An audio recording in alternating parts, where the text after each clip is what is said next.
सुरक्षा बलों की सख्ती से बौखलाए पाकिस्तान के सरपरस्त आतंकी जम्मू कश्मीर में निर्दोष प्रवासी मजदूरों कश्मीरी पंडितों को निशाना बना रहे। जम्मू कश्मीर के उपराज्यपाल मनोज सिन्हा ने कहा है कि निर्दोष नागरिकों के खून की हर बूंद का बदला लिया जाएगा।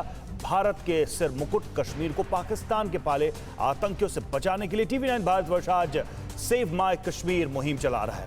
आप भी ट्विटर के जरिए #SaveMyKashmir के साथ जुड़िए और अपनी बात रखिए। घाटी में आतंकियों के टारगेट किलिंग और कश्मीर को आतंक से मुक्त करने से जुड़ी खबरों के लिए देखिए टॉप 9 #SaveMyKashmir।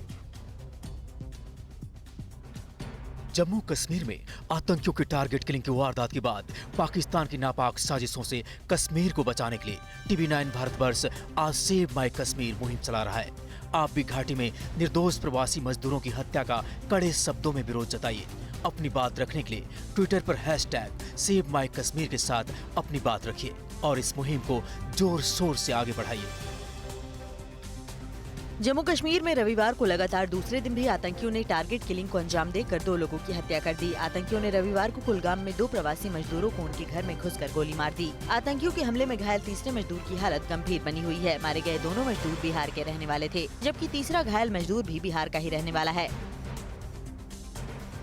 जम्मू कश्मीर में 2 दिन के भीतर बिहार के 3 मजदूरों की हत्या को लेकर मुख्यमंत्री नीतीश कुमार ने उपराज्यपाल मनोज सिन्हा से फोन पर बात की है। नीतीश ने मारे गए बिहार के मजदूरों और वहां रोजी रोटी के लिए रहने वाले बिहार के दूसरे मजदूरों के बारे में जानकारी ली। नीतीश ने आतंकी हमले में मारे गए मजदूरों के परिवार वालों को 2-2 लाख रुपए मुआवजा देने का भी ऐलान किया है। जम्मू कश्मीर के कुलगाम में आतंकियों की टारगेट किलिंग में मारे गए बिहार के 2 मजदूरों की पहचान राजा ऋषिदेव और जोगिंदर ऋषिदेव के रूप में हुई है। वहीं घायल मजदूर का नाम चुनचुन ऋषिदेव है, जिसे अनंतनाग के अस्पताल में भर्ती किया गया है। घायल चुनचुन ऋषिदेव बिहार के अररिया के रहने वाले हैं। जम्मू कश्मीर में प्रवासी मजदूरों की टारगेट किलिंग के बाद प्रशासन ने इमरजेंसी एडवाइजरी जारी की है। घाटी में रह रहे प्रवासी मजदूरों को पुलिस आर्मी कैंप में शिफ्ट किया जा रहा है। इसके साथ प्रवासी मजदूरों को सरकारी भवनों में भी शरण दी जाएगी। सोपोर में 70 मजदूरों को एक सरकारी स्कूल में शिफ्ट किया गया है। इनकी सुरक्षा के लिए भी पुख्ता प्रबंध किए गए हैं।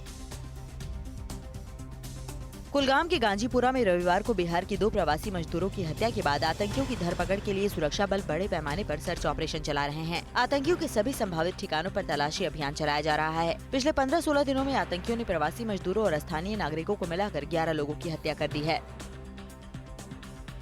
कुलगाम में प्रवासी मजदूरों की हत्या पर जम्मू कश्मीर बीजेपी के अध्यक्ष रविंद्र रैना ने कहा है कि निर्दोषों की हत्या करने वाले एक-एक आतंकियों को चुन-चुन कर खत्म किया जाएगा। पूर्व सीएम निर्मल सिंह ने कहा है कि आतंकियों को कभी न भूलने वाला सबक सिखाया जाएगा। दूसरी तरफ कांग्रेस नेता अश्विनी हांडा ने राज्य सरकार को विफल बताते हुए उपराज्यपाल मनोज सिन्हा को तुरंत हटाने की मांग की है।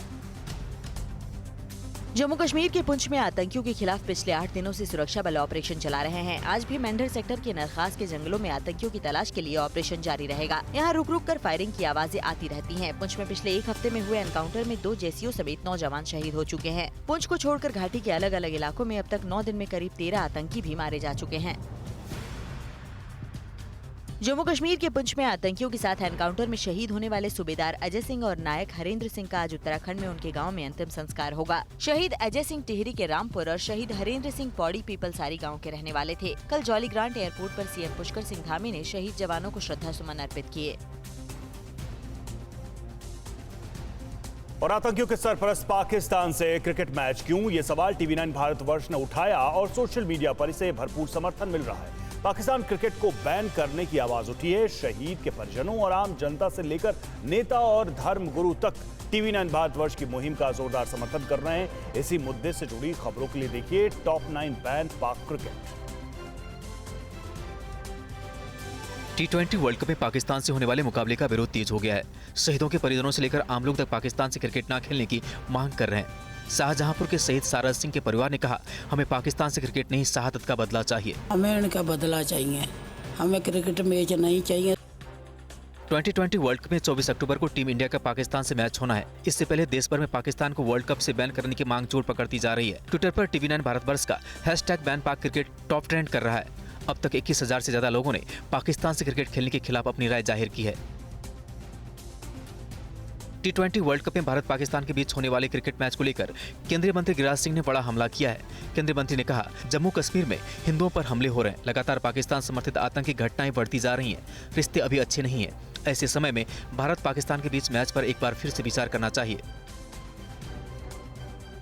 उत्तराखंड के पूर्व मुख्यमंत्री और कांग्रेस के राष्ट्रीय महासचिव हरीश रावत ने भी पाकिस्तान के साथ क्रिकेट खेलने का बायकॉट करने की बात कही है। 11 अक्टूबर से लेकर अब तक कश्मीर में चल रहे आतंक के खिलाफ ऑपरेशन में हमारे देश के 9 वीर जवान शहीद हो चुके हैं, जिसमें उत्तराखंड के भी कई जवान शामिल हैं। कश्मीर में टारगेट किलिंग के बाद देश में पाकिस्तान का विरोध और तेज होता जा रहा है। राजस्थान के बीजेपी विधायक और पूर्व शिक्षा मंत्री वासुदेव देवनानी ने भी कहा कि भारत को पाकिस्तान के खिलाफ क्रिकेट मैच खेलने से पहले सरकार को फिर से विचार करना चाहिए। राजस्थान के नागौर से सांसद हनुमान बेनीवाल ने कहा कि जवानों की शहादत भारत पाकिस्तान मैच से बढ़कर है। हम आतंकी करतूतों के बीच पाकिस्तान से क्रिकेट नहीं खेल सकते हैं। बेनीवाल ने कहा कि जब तक कश्मीर में पाकिस्तान अपनी आतंकी गतिविधियां बंद नहीं कर देती है, तब तक उसके साथ कोई मैच नहीं होना चाहिए। हरिद्वार के साधु संतों ने भी पाकिस्तान के साथ क्रिकेट खेलने का विरोध करते हुए पाक क्रिकेट पर बैन करने की मांग की है। मैच का जो आयोजन कहीं हो रहा है दुबई में, इस पे प्रशंसनीय लगता है। भारत सरकार को सख्ती से पेश आना चाहिए। तो वहीं ऑल इंडिया इमाम काउंसिल के अध्यक्ष इमाम उमर अहमद इलियासी ने भी पाकिस्तान से क्रिकेट खेलने का विरोध किया। मुझे लगता है कि हमें ना तो कोई दोस्ती निभाने की जरूरत है और ना ही कोई रिश्ता निभाने की जरूरत है। इमाम इलियासी ने कहा कि पाक से ना कोई खेल हो और ना ही किसी तरह का कारोबार। फिल्म मेकर अशोक पंडित ने पाकिस्तान से क्रिकेट खेलने का विरोध करते हुए कहा कि ये जख्म पर नमक छिड़कने की तरह होगा। पाकिस्तान सिर्फ खूनी खेल खेलता है। पाकिस्तान तो सिर्फ खून के खेल में बिलीव करता है। भारतीय हॉकी टीम के पूर्व कप्तान और पंजाब के मंत्री प्रगट सिंह ने भी पाकिस्तान क्रिकेट पर बैन करने की मांग की है। प्रगट सिंह ने कहा कि सीमा पर जैसे हालात हैं, उसे देखते हुए पाकिस्तान से कोई क्रिकेट मैच नहीं होनी चाहिए। हमारी एक तरफ तो नौजवानों की शहादत हुई है और दूसरी तरफ हम खेलने जाएं, इसको क्लब नहीं किया जा सकता। इजराइल में आज भारत, अमेरिका समेत 4 देशों के विदेश मंत्रियों की बैठक क्यों हो रही है? ताइवान ने चीन से तनाव के बीच अमेरिका से F-16 फाइटर जेट की सप्लाई जल्द करने की अपील की और चीन में अमेरिकी जासूसों की नई यूनिट क्यों तैयार कर रहा है? दुश्मन देशों की साजिशों से जुड़ी खबरों के लिए देखते हैं टॉप 9 चीन पाक साजिश। इजराइल में आज भारत समेत 4 देशों के विदेश मंत्रियों की अहम बैठक है, जिसमें भारत, इजराइल के अलावा अमेरिका और यूएई के विदेश मंत्री भी शामिल हो रहे हैं। इस बैठक को क्वाड के विस्तार के तौर पर देखा जा रहा है। इसमें पश्चिमी एशिया में समन्वय और आर्थिक साझेदारी बढ़ाने पर चर्चा होगी। इजराइल यूएई के बीच कूटनीतिक रिश्ते बनने के बाद 4 देशों के विदेश मंत्रियों की ये पहली बैठक है। इजराइल और भारत के मजबूत होते द्विपक्षीय रिश्तों के बीच पाकिस्तान और ईरान ने संयुक्त नेवल ड्रिल की घोषणा की है। दोनों देश पनडुब्बियों के निर्माण और रखरखाव को लेकर भी साथ काम करने पर सहमत हुए हैं। परमाणु विस्तार के मुद्दे पर जहां इजराइल ईरान में तनाव बढ़ा है, वहीं पाकिस्तान भारत विरोधी गतिविधियों में लगातार जुटा है। चीन से खतरा देखते हुए ताइवान ने अमेरिका से जल्द ही F-16 फाइटर जेट की डिलीवरी मांगी है। दरअसल ताइवान को चीन अपना हिस्सा मानता है और चीन अपनी दादागिरी दिखाने के लिए कई बार ताइवान की सीमा में फाइटर जेट भी भेज चुका है। 2019 में ताइवान ने अमेरिका से 22 F-16 फाइटर जेट खरीदने का सौदा किया था, जो करीब 10 साल में पूरा होगा। हाल के दिनों में ताइवान और चीन के बीच जब तनाव चरम पर था, तो उस दौरान अमेरिका और कनाडा के युद्धपोत ताइवान की सीमा के करीब मौजूद थे। अमेरिकी सेना के हवाले से ये खुलासा हुआ है कि अमेरिका और कनाडा के युद्धपोत गुरुवार और शुक्रवार को ताइवान के समीप जलमार्ग से गुजरे थे। चीन इस बात को लेकर काफी आग बबूला है कि अमेरिका ताइवान की मदद करता है। अमेरिकी खुफिया एजेंसी CIA चीन में मुखबिरों की एक नई यूनिट तैयार करने में लगा है। इसके लिए CIA चीनी भाषी एजेंटों की भर्ती कर रहा है। इस खुलासे के बाद चीन की सेना के अखबार ने अमेरिकी जासूसों का मुकाबला करने के लिए पीपुल्स वॉर की अपील की है। चीनी सेना ने अमेरिकी खुफिया एजेंसी की चाल को मात देने के लिए लोगों से सक्रिय भागीदारी और कोई भी गोपनीय सूचना चीनी सेना और सरकार को देने की अपील की है। धोखाधड़ी और ठगी के लिए पूरी दुनिया में बदनाम चीनी कंपनी अब पाकिस्तान में भी कटघरे में है। पाकिस्तान में national transmission and dispatch company ने एक चीनी फर्म को टेंडर पाने के लिए फर्जी दस्तावेज देने के आरोप में बैन कर दिया है। पावर सप्लाई से जुड़ी चीनी कंपनी के फर्जीवाड़े और उसको बैन करने के बाद पाकिस्तान में बिजली संकट और गहरा हो सकता है। आतंकियों का पनाहगार पाकिस्तान कंगाली की हालत में पहुंच चुका है। इमरान सरकार के पास अब कर्मचारियों को सैलरी देने के लिए भी पैसे नहीं हैं। IMF पहले ही पाकिस्तान की $6 अरब की लोन की मांग को ठुकरा चुका है। IMF ने इसके साथ $1 अरब की अगली किश्त पर भी रोक लगा दी है। अगर दूसरे मुल्कों से भी कुछ मदद नहीं मिली तो पाकिस्तान में बड़ा आर्थिक संकट खड़ा हो सकता है। पाकिस्तान में आर्थिक संकट के बीच सरकारी जांच एजेंसी FIA ने कराची में पाकिस्तान नेशनल बैंक में छापेमारी की है। FIA ने डॉलर की तस्करी के आरोप में बैंक के वाइस चेयरमैन को गिरफ्तार कर लिया है। पाकिस्तान में इन दिनों डॉलर की जमाखोरी को लेकर कई शिकायतें जांच एजेंसी को मिल रही थीं। छापेमारी के दौरान 3 कर्मचारी फरार हो गए। मानवाधिकार समूहों का दावा है कि चीन की कम्युनिस्ट पार्टी सरकार की देखरेख में चलाई जा रही किल टू ऑर्डर यानी मानव अंग तस्करी नेटवर्क बड़े पैमाने पर चीन में एक्टिव है। ये नेटवर्क हर साल 1 लाख से अधिक विरोधियों और राजनीतिक कैदियों के दिल, गुर्दे और लीवर निकालकर मांग के मुताबिक सप्लाई करता है। इसके जरिए चीन अरबों डॉलर कमा रहा है। और संयुक्त किसान मोर्चा ने क्यों किया है रेल रोको आंदोलन का ऐलान? बीजेपी पदाधिकारियों की बैठक में क्या है खास? भारतीय नौसेना कमांडर्स की कॉन्फ्रेंस कहां हो रही है? और एयरलाइन की घरेलू उड़ानों के लिए अच्छी खबर क्या है? राम रहीम के किस गुनाह पर कोर्ट आज सुनाएगा फैसला? देश की सभी बड़ी खबरों के लिए देखिए टॉप 9 राष्ट्र।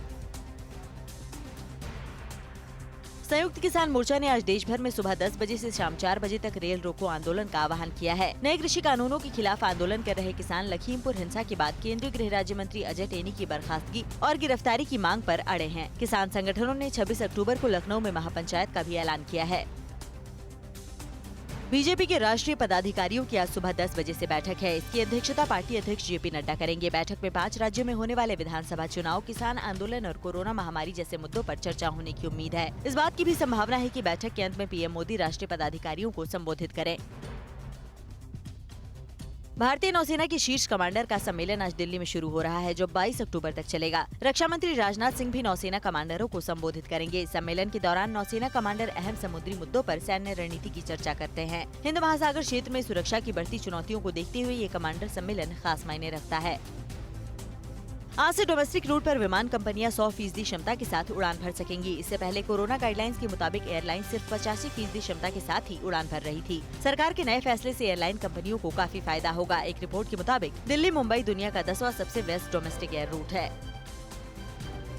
हरियाणा में सिरसा के डेरा सच्चा सौदा प्रमुख गुरमीत राम रहीम के लिए आज का दिन और भारी होने वाला है। पंचकूला की विशेष सीबीआई कोर्ट ने डेरा के पूर्व प्रबंधक रंजीत सिंह की हत्या के मामले में राम रहीम समेत 5 आरोपियों को दोषी करार दिया था। आज सजा का ऐलान होना है। राम रहीम साध्वियों से रेप और पत्रकार की हत्या के मामले में पहले से ही जेल में सजा काट रहा है। अभिनेत्री जैकलीन फर्नांडिस को ईडी ने आज फिर पूछताछ के लिए बुलाया है। इससे पहले जैकलीन लगातार 3 बार ईडी के समन के बावजूद पेश नहीं हुई। जैकलीन ने इसके पीछे निजी वजह बताई थी। बताया जा रहा है कि जैकलीन इस समय ऊटी में अपनी फिल्म की शूटिंग में व्यस्त है। जैकलीन का नाम शुकेश चंद्रशेखर के 200 करोड़ की उगाही के मामले में सामने आया है। राम मंदिर निर्माण समिति के चेयरमैन नृपेंद्र मिश्र 3 दिवसीय दौरे पर अयोध्या पहुंचे हैं। वो मंदिर निर्माण की प्रगति का जायजा लेंगे। नृपेंद्र मिश्र श्री राम जन्मभूमि तीर्थ क्षेत्र ट्रस्ट के सदस्यों के साथ आज बैठक भी करने वाले हैं। आरएसएस प्रमुख मोहन भागवत भी कल अयोध्या पहुंच रहे हैं। पंजाब कांग्रेस के अध्यक्ष नवजोत सिंह सिद्धू ने सोनिया गांधी को चिट्ठी लिखकर पार्टी की सियासत फिर गरमा दी है। सिद्धू ने पंजाब के 13 सूत्रीय मुद्दों को लेकर सोनिया गांधी को पत्र लिखा है, जिसमें ड्रग्स, बेअदबी, कृषि कानून, सस्ती बिजली, औद्योगिकरण और रोजगार समेत कई मुद्दे उठाए हैं। इस लेटर के बाद सीएम चन्नी, सिद्धू और हरीश चौधरी के बीच अहम बैठक भी हुई है। चन्नी साहब, सिद्धू साहब की नाराजगी खत्म हुई या नहीं? यार कोई नाराजगी नहीं है किसी दी भी और सीबीएसई आज 10वीं और 12वीं बोर्ड की टर्म 1 परीक्षाओं के लिए डेट शीट जारी करेगा। बोर्ड ने पहले ही बताया था कि छोटे विषयों के बाद प्रमुख विषयों की परीक्षा कराई जाएगी। परीक्षा 1.5 घंटे की होगी और पेपर पढ़ने के लिए 15 से 20 मिनट का समय दिया जाएगा। एकेडमिक सेशन 2 भागों में विभाजित किया गया है, जिसमें प्रत्येक सत्र में लगभग 50% पाठ्यक्रम शामिल किया गया है। और केरल में बारिश ने कैसे मचाई तबाही? उत्तराखंड पर अगले 24 घंटे में क्यों है भारी? और यूपी विधानसभा के 1 दिवसीय विशेष सत्र में आज क्या होने वाला है? कार चालक को टोकना एक ट्रैफिक पुलिस कर्मी को कैसे पड़ा जान पर भारी? दिल्ली में सरेआम कहां हुई युवक की हत्या? राज्यों की बड़ी खबरों के लिए देखते हैं टॉप 9 राज्य विशेष। केरल में भारी बारिश से हाहाकार मचा हुआ है। कई पुल टूट गए, जिससे लोगों का संपर्क कट गया है। भारी बारिश और जमीन धंसने से 21 लोगों की मौत हो चुकी है। इसमें कोट्टायम के 13 और इडुक्की के 8 लोग शामिल हैं। सेना भी राहत और बचाव कार्य में जुटी है। पीएम मोदी ने केरल के सीएम पी विजयन से बात की है और हर संभव मदद का भरोसा दिया है। उत्तराखंड में भी आज भारी बारिश की चेतावनी दी गई है। मौसम विभाग ने कई जिलों में रेड अलर्ट जारी किया है। चमोली और उत्तरकाशी में आज स्कूल बंद हैं। मुख्यमंत्री पुष्कर सिंह धामी ने संवेदनशील स्थानों पर पुलिस, एसडीआरएफ और अन्य कर्मचारियों को हाई अलर्ट पर रखा है। 4 धाम यात्रा मार्ग पर विशेष ध्यान रखा जा रहा है। उत्तर प्रदेश विधानसभा का 1 दिवसीय विशेष सत्र आज बुलाया गया है। विधानसभा के उपाध्यक्ष का चुनाव भी आज ही होना है। सत्र के दौरान आजादी के अमृत महोत्सव को लेकर चर्चा की संभावना है। इस सत्र में योगी सरकार जनसंख्या नियंत्रण विधेयक भी पास करा सकती है।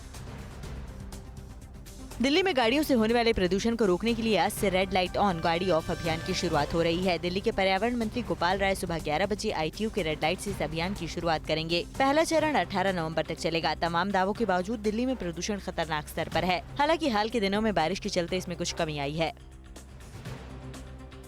महाराष्ट्र के पुणे से एक चौंकाने वाली घटना सामने आई है, जिसमें एक कार चालक ने ट्रैफिक पुलिसकर्मी को टक्कर मार दी। सिर्फ इतना ही नहीं, वो व्यक्ति पुलिस वाले को अपनी गाड़ी से करीब 1 किलोमीटर तक सड़क पर घसीटता हुआ ले गया। ये पूरी वारदात कैमरे में कैद हो गई है। बताया जा रहा है कि कार चालक के सिग्नल तोड़ने पर पुलिस ने उसे रोकने की कोशिश की थी, जिसके बाद ये घटना हुई। दिल्ली के संगम विहार कॉलोनी इलाके में इमरान नाम के एक युवक के बीच सड़क पर चाकू गोदकर हत्या कर दी गई। वारदात के बाद आरोपी फरार हो गया। बताया जा रहा है कि आपसी रंजिश के चलते इमरान की हत्या की गई। पुलिस ने आरोपी की पहचान कर ली है और उसकी तलाश में जुटी है। मुंबई पुणे हाईवे पर तेज रफ्तार का कहर देखने को मिला, जिसमें बाइक सवार 2 लोगों की मौत हो गई। हादसा उस वक्त हुआ जब मुंबई की तरफ जाने वाली रोड पर बेकाबू बाइक डिवाइडर से टकरा गई। हादसा इतना भयंकर था कि एक्सीडेंट के बाद बाइक में आग लग गई। ये पूरी घटना CCTV में कैद हो गई है। यूपी के बस्ती में एक धार्मिक स्थल के माइक को लेकर 2 पक्षों में विवाद हो गया, जिसके बाद जमकर मारपीट हुई। एक युवक ने धार्मिक स्थल से अजान के माइक को हटाने की मांग की। बात नहीं मानने पर उसने लाठी डंडे से हमला कर दिया। मामला कलवारी थाना क्षेत्र के थनहवा मुड़ियारी गांव का है। वारदात के बाद गांव में तनाव का माहौल है।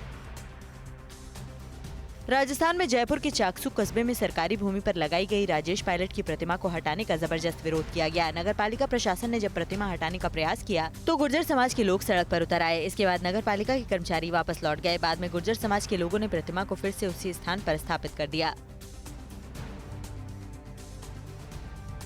और T20 वर्ल्ड कप में भारत आज अपना पहला वार्म अप मैच खेलेगा। T20 वर्ल्ड कप में 24 अक्टूबर को भारत से होने वाले मुकाबले से पहले ही पाकिस्तान के कप्तान बाबर आजम को उनके ही देश के फैंस धमकी दे रहे हैं। कल क्वालिफायर राउंड में हुए मुकाबले में स्कॉटलैंड ने उलटफेर करते हुए बांग्लादेश को हरा दिया। एक दूसरे मुकाबले में ओमान ने पापुआ न्यू गिनी को 10 विकेट से हरा दिया। अब T20 वर्ल्ड कप से जुड़ी सभी खबरों के लिए देखते हैं top 9 T20 world cup. T20 world cup में 24 अक्टूबर को पाकिस्तान के खिलाफ होने वाले मुकाबले से पहले आज भारतीय टीम इंग्लैंड के खिलाफ वार्म अप मैच खेलेगी। वार्म अप मुकाबला दुबई में शाम 7:30 बजे से होगा। वार्म अप मुकाबलों के जरिए टीम इंडिया अपनी तैयारियों को परखेगी। 20 अक्टूबर को भारतीय टीम ऑस्ट्रेलिया के खिलाफ अपना दूसरा वार्म अप मैच खेलेगी। T20 वर्ल्ड कप में 24 अक्टूबर को भारत और पाकिस्तान के बीच होने वाले मुकाबले से पहले ही पाकिस्तानी फैंस की टेंशन बढ़ गई है। वर्ल्ड कप में हर बार भारत के हाथों हारने वाले पाकिस्तानी टीम को सोशल मीडिया में धमकी मिल रही है। एक यूजर ने पाकिस्तान के कप्तान बाबर आजम को ट्विटर के जरिए धमकी दी है कि 24 अक्टूबर वाला मैच जिता देना, वरना घर नहीं आने देंगे। T20 वर्ल्ड कप के क्वालिफायर राउंड में आज 2 मुकाबले खेले जाएंगे। पहला मुकाबला अबू धाबी में दोपहर 3:30 बजे से आयरलैंड और नीदरलैंड्स के बीच खेला जाएगा। नीदरलैंड्स की टीम उलटफेर करने की क्षमता रखती है, लेकिन आयरलैंड को भी बड़ी टीमों और विश्व कप में खेलने का अनुभव है। दोनों टीमों को पता है कि अंतिम 12 में जगह बनाने के लिए जीत जरूरी है। T20 वर्ल्ड कप के क्वालिफायर राउंड में आज दूसरा मुकाबला शाम 7:30 बजे नामीबिया और श्रीलंका के बीच होगा। 2014 में T20 वर्ल्ड कप जीतने वाली श्रीलंका की टीम की हालत कुछ सालों में ऐसी हो गई है कि आज उसे क्वालिफायर राउंड में खेलना पड़ रहा है। दूसरी तरफ नामीबिया ने 18 साल पहले वनडे वर्ल्ड कप में खेला था। उसके बाद वो किसी वर्ल्ड कप के लिए क्वालिफाई नहीं कर पाया है। T20 वर्ल्ड कप के पहले दिन ही बड़ा उलटफेर हो गया है। क्वालिफायर ग्रुप बी के दूसरे मुकाबले में स्कॉटलैंड ने बांग्लादेश को 6 रन से हरा दिया। पहले बल्लेबाजी करते हुए स्कॉटलैंड ने 9 विकेट पर 140 रन बनाए। क्रिस ग्रीव्स ने 28 गेंदों पर 45 रनों की पारी खेली। जवाब में बांग्लादेश की टीम 20 ओवर में 7 विकेट खोकर 134 रन ही बना सकी। स्कॉटलैंड के क्रिस ग्रीव को मैन ऑफ द मैच चुना गया। बांग्लादेश के गेंदबाजों ने शानदार प्रदर्शन किया, लेकिन टीम के बल्लेबाजों ने निराश किया। स्पिनर मेहदी हसन ने 3 जबकि शाकिब अल हसन और मुस्तफिजुर ने 2-2 विकेट लिए। स्कॉटलैंड ने एक वक्त 45 से 53 के स्कोर के बीच 5 विकेट गंवा दिए, लेकिन इसका फायदा बांग्लादेश नहीं उठा पाया। शाकिब अब T20 में सबसे ज्यादा 108 विकेट लेने वाले गेंदबाज बन गए हैं। स्कॉटलैंड के खिलाफ हार के बाद बांग्लादेश के लिए T20 वर्ल्ड कप के स्टेज ग्रुप 12 में पहुंचने की राह थोड़ी मुश्किल हो गई है। बांग्लादेश की हार से एक और बात साफ हो गई है कि अगर बांग्लादेश ने क्वालिफाई किया भी तो वो ग्रुप ए में पहले नंबर पर नहीं आ पाएगा। इसका मतलब ये है कि बांग्लादेश अब स्टेज 12 में भारत के ग्रुप 2 में जगह नहीं बना पाएगा। T20 वर्ल्ड कप के क्वालिफायर राउंड में कल खेले गए पहले मुकाबले में ओमान ने पापुआ न्यू गिनी को 10 विकेट से हरा दिया। पापुआ न्यू गिनी ने पहले खेलते हुए 9 विकेट पर 129 रन बनाए। ओमान ने जीत का लक्ष्य बिना कोई विकेट गंवाए 14वें ओवर में हासिल कर लिया। ओमान की जीत के हीरो रहे पंजाब के लुधियाना में जन्मे जतिंदर सिंह। जतिंदर ने 73 रनों की नाबाद पारी खेली, जिसमें 7 चौके और 4 छक्के शामिल थे। इस पारी के लिए उन्हें मैन ऑफ द मैच चुना गया। जतिंदर सिंह शिखर धवन के जबरदस्त फैन हैं। वो मैदान में उन्हीं की तरह बल्लेबाजी करते हैं और फील्डिंग के दौरान जश्न मनाने का अंदाज भी धवन जैसा ही है। परवाह देश की, सोमवार से शुक्रवार रात 10 बजे TV9 भारतवर्ष पर।